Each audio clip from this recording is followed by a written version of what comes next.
Relations between the United States and Iraq are entering a new phase now. U.S. President Joe Biden has announced that the U.S. combat forces will be exiting Iraq by the end of this year, though he assured that troops will continue to train and advise the Iraqi military.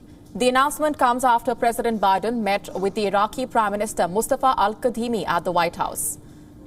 There are currently 2,500 U.S. troops in Iraq, helping the local forces counter what remains of the Islamic State group. Amid the threat of an ISIS resurgence and Iran's powerful influence in Baghdad, Biden said that Washington remained committed to countering terrorism in the region. We support strengthening Iraq's democracy, and we're anxious to make sure the election goes forward in October. And we're also committed to our security cooperation. Our shared fight against ISIS is critical for the stability of the region, and our counterterrorism cooperation will continue even as we shift to this new phase we're going to be talking about. I thank you for all the blood and treasure the American has given for a free and democratic Iraq. Today our relation is stronger than ever. Our partnership exists for economy, the environment, health, educated, culture, and more. I'm looking forward to work with you, Mr. President, to bring our two countries more closer. But in a shift that comes as the United States pulls out of Afghanistan, Washington confirmed that the 2,500 U.S. troops still in Iraq will not be fighting. Also marking a change in relations, the U.S. will now focus on providing other types of assistance like strengthening electric power supplies, fighting COVID-19, confronting the impact of climate change, and supporting private sector development. The U.S. is set to provide some 500,000 COVID-19 vaccines to Baghdad in a couple of weeks. The American president also emphasized his support for elections in Iraq, which are to be held in October.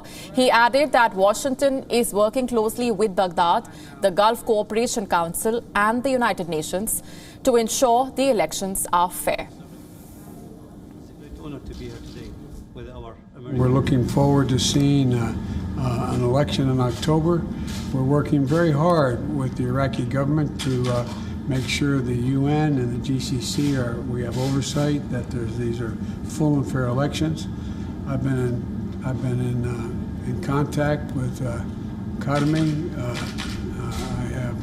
Anyway, I think things are going well. In recent years, the U.S. mission was dominated by helping defeat Islamic State in Iraq and Syria. But powerful pro-Iran political factions, which are crucial to Kadhimi retaining power, are hostile to America's presence. They are accused of being behind rocket and drone attacks on bases in Iraq, where the U.S. forces have been stationed. A U.S.-led coalition invaded Iraq in March 2003 to oust then-Iraqi leader Saddam Hussein from power. The invasion was based on charges that Hussein possessed weapons of mass destruction, but no such weapons were ever found. Some 4,000 U.S. troops have died. Associated Press reporter Sagar Meghani providing us his analysis into these developments. Now we have word that the U.S. combat role in Iraq will end. That does not mean that all U.S. troops will be leaving Iraq. There are about 2,500 or so there right now.